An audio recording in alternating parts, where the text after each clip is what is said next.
A haunting glimpse into Cambodia's darkest hours.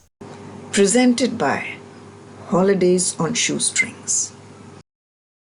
Driving back towards the city from the killing fields, we headed to another infamous site of genocidal torture, the Tuol Sleng Museum of Genocide, or Security Prison 21 in Phnom Penh.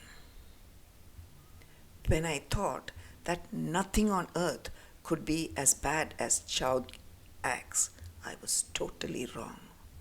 S21 was 100 times worse, and believe me, my stomach could not take it after the first room, and I gave up, gasping for fresh air. I am not going to repeat the things that the guide told us. Suffice to say, it was unbelievably horrible. This left me totally traumatized during the rest of my stay. A high school in better times, which the madman Pol Pot had turned into a site of mass imprisonment. It had been enclosed by electric barbed wire, and classrooms were turned into cell blocks with barred windows, interrogation rooms, and torture chambers. Many of the cell blocks were made of rough brickwork or wood partitions and measured only 2.6 feet wide and 6.5 feet long.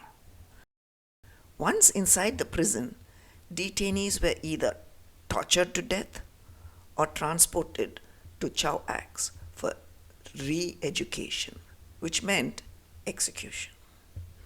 The torture was so unbearable that the prisoners were ready to confess to things they had never done. Today, this site looks benign, with lines of palm trees and clean grass lawns set in a suburban landscape.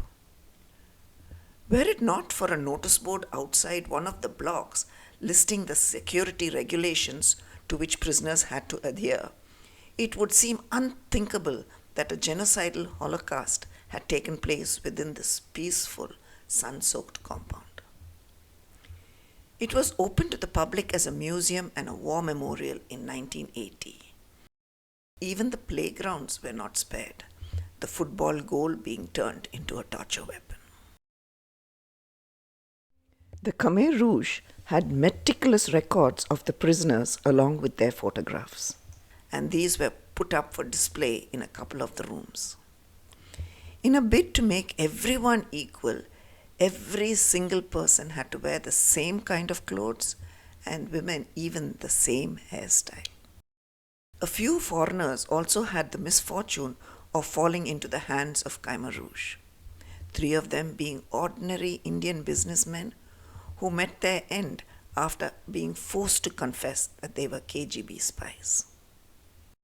Even when psychopath Pol Pot's regime was overthrown, the soldiers entering the city had no idea of what S21 held until a few days later, when a horrific smell led them to the old school, and they found 11 bodies of people who had been tortured and killed but had no time to bury. These bodies were given a decent burial on the premises.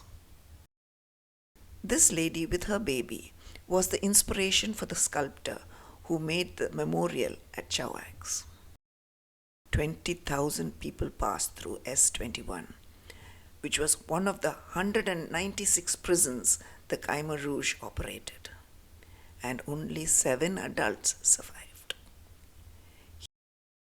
Here too we met a couple of survivors, making a living by writing about their tribulations. I did buy a couple of books, but still have not been able to pick up the courage to go beyond the first few pages. Throughout my stay, every time I saw a school building, all of them are very similar, I shuddered. And every time I saw a lady carrying a baby, I felt like screaming to her to run and hide. Thank you for watching. If this video moved you, give it a thumbs up, subscribe, and tell your friends about it.